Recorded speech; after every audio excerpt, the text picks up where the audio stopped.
नमस्कार, मेरा नाम है दीपक पुरी और आप देख रहे हैं न्यूज 18 राजस्थान। आज हम बात करेंगे एक ऐसी शख्सियत की जो कि गणतंत्र के साची रहे, कई आंदोलनों का हिस्सा रहे और शताब्दी वर्ष भी उनके पूरे हो चुके हैं। उन्होंने एक किताब भी, उनकी जो संस्मरण है उनके शताब्दी वर्ष के, मैं जिंदा हूँ, उसमें भी कई जो आंदोलन है उनका जिक्र किया है, उनके द्वारा जो मुद्दे उठाए गए थे उनका जिक्र किया है और 4 बार विधायक और सांसद रहे भरतपुर से और लगातार अभी भी वो राजनीति में सक्रिय है। पंडित रामकिशन शर्मा, जिनका नाम है हर कोई उन्हें जानता है, वो आज हमारे साथ मौजूद है और हम उनसे बात करेंगे। गणतंत्र के वो साची रहे। गणतंत्र का जब बनाया जा रहा था उस दौरान के माहौल में और आज के माहौल में क्या वो फर्क महसूस करते हैं। लगातार वो राजनीति में सक्रिय रहे। पंडित जी, स्वागत है आपका न्यूज 18 राजस्थान पर। आप गणतंत्र के साक्षी रहे, उस दौरान के माहौल में और आज के माहौल में क्या फर्क नजर आता है आपको और क्या क्या चीजें आपके उस दौरान फेस हुई और अब किस तरह की चीजें देखने को मिली? देखिए, उस समय की स्थिति हमारे देश में नहीं, सारे देश में, सारी दुनिया में स्वतंत्रता के आंदोलन चल रहे थे। एशिया और अफ्रीका के हर देश आज़ादी के लिए संघर्ष कर रहा था। हमारे देश की विशेषता ये थी कि यहाँ शांतिपूर्ण ढंग से संघर्ष चलाए जा रहे थे। तो उस समय जो वातावरण था वो 2 तरह का था। एक तो कुछ लोगों को विश्वास था कि साम्राज्यवाद परास्त होगा और हम स्वतंत्र होंगे, और कुछ लोग ये भी सोचते थे कि इस रास्ते से नहीं, संघर्ष के मार्फत ही हमें साम्राज्यवाद का मुकाबला करना पड़ेगा। इस वर्ष में हमारे जो भरतपुर की स्थिति थी, राजस्थान की स्थिति थी, उसी समय एक यहाँ आंदोलन चल रहा था प्रजा परिषद का। और प्रजा परिषद का आंदोलन ये था कि यहाँ शिकार होता था घने में, विदेशी लोग आते थे, लॉर्ड आते थे, राजा आते थे। तो सन 47 से करीब करीब बीकानेर के राजा शार्दुल सिंह और कोई गवर्नर आने वाले थे। उस वक्त तो यहाँ एक बेगार विरोधी आंदोलन चला था और वो बेगार विरोधी आंदोलन इतना व्यापक चला कि उसमें धरने के टाइम पर किले के सामने राज बहादुर जी, बहुत से लोग घायल हो गए।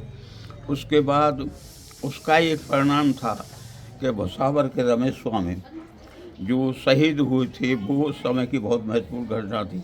घटना ये थी कि जो आंदोलन चल रहा था तो हम लोगों का काम ये था कि गांव गांव में घूम के सत्याग्रही लाना। तो मैं और रमेश स्वामी भुसावर में इस काम को कर रहे थे। भुसावर में करते करते शाम के टाइम हम वहाँ जब आए भुसावर में, तो रमेश स्वामी ने मुझसे कहा कि देखो, मेरे घर तो खाने का इंतजाम है नहीं, इसलिए आप तो जाओ, कल सुबह मिलेंगे। इस बात के आधार पर मैं तो चला आया, लेकिन उस समय स्टेट ने एक पाबंदी लगा दी थी कि कांग्रेसियों को बसों में मत बैठाओ। तो जब भुसावर में एक सत्याग्रही बैठने लगी तो वहाँ पुलिस ने मना कर दी। तो रमेश स्वामी तो अचानक इस समय पहुँच गई और वो बस के सामने लेट गए तो उनको ऊपर बस चढ़ा दी और उनकी हत्या हो गई। तो उस समय जो गणतंत्र की धारणा थी, उसके लिए इतना बड़ा संघर्ष चल रहा था हमारे देश में नहीं, सभी देश में। लेकिन हमारे देश का विधान कैसा बने, इस पर तरह तरह की विचारधाराएँ थीं, क्योंकि उससे पहले रूस में क्रांति हो चुकी थी, चीन में कम्युनिस्ट पार्टी सत्ता में आ चुकी थी, उनका संघर्ष चल रहा था। तो कुछ लोग तो कहते थे कि हमें संविधान उस तरह का बनाना चाहिए जिससे एक सारे अधिकार सरकार अपने हाथ में ले ले, संपत्ति के अधिकार, सारे अधिकार। कुछ लोग कहते थे नहीं, हमें इस तरह का नहीं बनाना चाहिए। जहाँ तक हमारी पार्टी का सवाल है, मैं उस वक्त कोई ऐसे लाइमलाइट में नहीं था, पर मुझे याद है कि हमारी पार्टी ने, समाजवादी पार्टी, सोशलिस्ट पार्टी ने संविधान सभा में हिस्सा नहीं लिया था। और क्यों नहीं लिया था कि हम लोग जो चाहते थे समतामूलक समाज, उसके लिए जमींदारी जागीरदारी उसमें बिना मुआवजे देने की बात करते थे। तो उन पर उस समय कांग्रेस के लोग सहमत नहीं थे। तो कम्युनिस्ट पार्टी और हम लोगों ने उस संविधान सभा में हिस्सा भी नहीं लिया था। बल्कि हम जब ये विधान बन गया था तब भी हम एक नारा लगाते थे कि जो कमाएगा वो खाएगा और ये विधान बदला जाएगा। हमारा एक नारा था इस तरह के नारे को लेकर हम चल रहे थे। तो उस समय जो संविधान बना, मैं समझता हूँ वो बहुत ऐतिहासिक है। बहुत हमारे हिसाब से उसमें कमियाँ थीं, जिन कमियों को हम आज भी कोशिश कर रहे हैं। समाजवाद आए, समता आए, गैर बराबरी मिटे। आज जिस तरह की आर्थिक गैर बराबरी बढ़ रही है, अमीरों की संख्या दहाड़न बढ़ रही है, गरीबों का हिस्सा बहुत कम उनको मिल रहा है, तो हम आज भी इस राय के हैं और उस समय भी उस राय की थी। लेकिन एक बात इस विधान की खास रही है कि हमारे साथ जो आज़ाद हुए, जैसे इंडोनेशिया, जैसे पाकिस्तान बना, पाकिस्तान का विधान नहीं चला, कई बार टूट गया, इंडोनेशिया में विद्रोह हो गया। केवल हिंदुस्तान एक ऐसा देश है और उसका ही ऐसा विधान है जो अब तक अब तक अलग अलग भाषा, अलग अलग प्रांत, राज बनने के आंदोलन हुए, आंध्र का आंदोलन हुआ, पंजाब हुआ, जब ऐसा लगता था देश टूट जाएगा, तमिलनाडु, हमारे भाषा जाति के जो अलग अलग इलाके थे उनके आधार पर लोगों को ही खतरा था। लेकिन इस संविधान की विशेषता ये रही कि सारे संकटों को पार करते हुए आज भी स्थिर है। उस दौरान जब आप इस संविधान को बनाया जा रहा था और इसको जब पारित किया गया था, उस दौरान आप उसके साक्षी रहे? नहीं, मैं देखो इस तरह से उसमें इतना ही साक्षी रहा हूँ कि मैं पार्टी में था और हमारे लोग ये कहते थे कि ये संविधान है, पूंजीवादी है, इसे हमें स्वीकार नहीं करना चाहिए। बाकी मेरी सीधी भूमिका कुछ नहीं थी। आपके कौन कौन से मुद्दे थे जो उस दौरान आपने उठाए थे कि ये भी इस विधान के अंदर होने चाहिए? जैसे हम चाहते थे जमींदारी अगल हिस्सों, लेकिन बिना मुआवजे, और कांग्रेस वाले कहते थे उस समय मुआवजा देना चाहिए। इसी प्रकार से मौलिक अधिकारों को, हम संपत्ति के अधिकार को भी राज्य को देना चाहते थे, व्यक्तिगत संपत्ति नहीं रहे।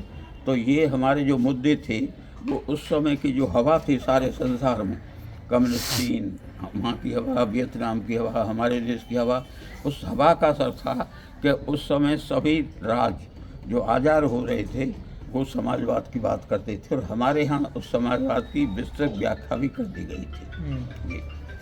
ये नारा जो आपने दिया था कि जो कमाएगा वो खाएगा, विधान बदला जाएगा, ये विधान बदला जाएगा, ये किस उद्देश्य को लेकर के था? ये बस वो यही है। हम जो कह रहे थे कि जब विधान बना तो उसमें जमींदारी खत्म हुई, लेकिन मुआवजे का प्रावधान कर दिया। तो हम लोग ये कहते थे कि अगर हम विधान बदलेंगे तो जमींदारों को मुआवजा नहीं देंगे। जैसे राजाओं की प्रेफरेंस वगैरह के लिए हम कोई तैयार नहीं थे, बैंकों की राष्ट्रीयकरण के पक्ष में थे। तो हमारा जो समाजवादी एजेंडा था, हम उसकी वजह से उस समय की विधानसभा में शामिल नहीं हुए। हालांकि उस विधानसभा में समाजवादी तो नहीं, पर बाद में जो शामिल हुए, जैसे एच.बी. कामत थे, अच्छे पार्लियामेंट थे, वो उस सभा में शामिल थे। लेकिन वो उस समय तो कांग्रेस के हैसियत से थे, लेकिन जैसे ही सोशलिस्ट पार्टी बनी तो वो प्रजा सोशलिस्ट पार्टी में आ गए। वो आए इसलिए थे कि वो विधान वो हम चाहते थे वैसा विधान नहीं था। इसी प्रकार हमारे यहाँ राजस्थान में से जैसे राज बहादुर जी का इतिहास ये है कि मत्स्य की सरकार बन गई थी और सरकार बनी तो यहाँ के 2 मंत्री बना दिए गए, एक गोपीलाल यादव और जुगल किशोर चतुर्वेदी। तो मैं ये तो नहीं कहता, पर इससे वो नाराज़ हो गए। क्यों? राज बहादुर नौजवान थे और उम्मीद भी करते थे कि उनको मौका मिलेगा। उन शायद नवाज लोग कुछ दिन तो वो इंग्लैंड वगैरह चले गए, पर लौट के आए तो उनको संतुष्ट करने के लिए उनको राज्यसभा में भेजा और राज्यसभा में उनका रोल जो विशेष तौर पर बेगार के मामले में इसलिए ज़्यादा प्रखर रहा कि वो बेगार विरोधी आंदोलन के मार्फत ही संविधान बन रहा था। तो बेगार के संबंध में काम लिया। ये बेगार छोड़ो आंदोलन की जो शुरुआत वो भरतपुर से हुई थी क्या? भरतपुर कौन नहीं, अलग अलग राज्यों में हुई होगी, पर हमारे यहाँ भरतपुर से हुई थी। उस समय शिकार होने वाला था, सर्दी का मौसम था, बीकानेर का राजा आने वाला था, लॉर्ड माउंटबेटन या कौन से कोई आने वाले थे, उनका हमने विरोध किया था। उस विरोध के बाद फिर वो आंदोलन काफ़ी लंबा चला, बाजार बंद रहा, धरने हुए, अंत में रमेश स्वामी की शहादत हुई।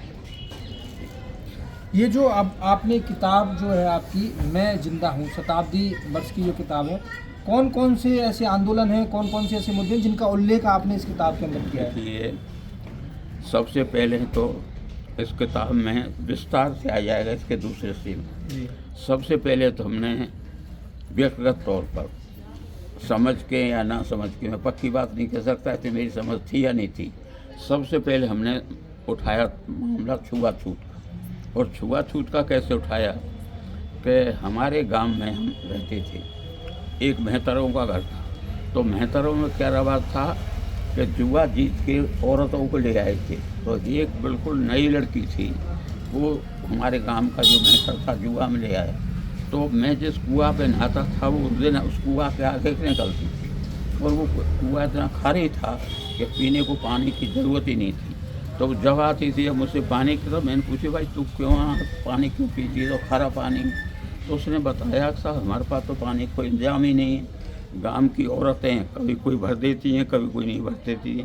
तो सबसे पहले मैंने जो शुरुआत की छुआछूत आंदोलन, उस अछूत आंदोलन की, और उसकी शुरुआत यहाँ तक हुई कि बयाने से मेहतरों की बारात आई थी, मेहतरों की बारात, उस बारात में भी शामिल हुआ। तो ऐसे कई आपके किस्से जो है इस किताब के अंदर शामिल हुआ।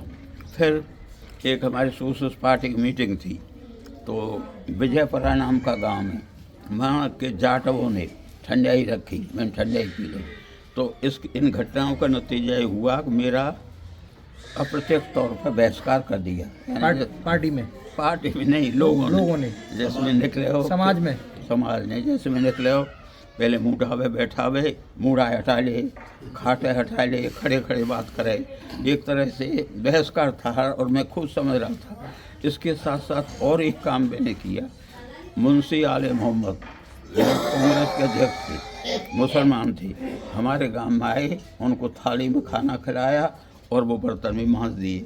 तो इन 3 घटनाओं का एक चौथी घटना आई थी, कैला देवी में गरीबदास नाम का एक जाटव वो था बाबा जी, मैंने उसके यहाँ भी खाना खा लिया। तो ये सब बात फैल के नतीजा हुई कि 2-1 साल तक मेरा करीब बहिष्कार जैसा रहा है। तो सबसे पहले तो हमने छुआछूत के खिलाफ का लड़ाई लड़ी, जो बहुत व्यापक लड़ाई है। उस समय कोई कल्पना भी नहीं कर सकता था कि जाटवों की बारात में कोई ब्राह्मण भी शामिल हो सकता है।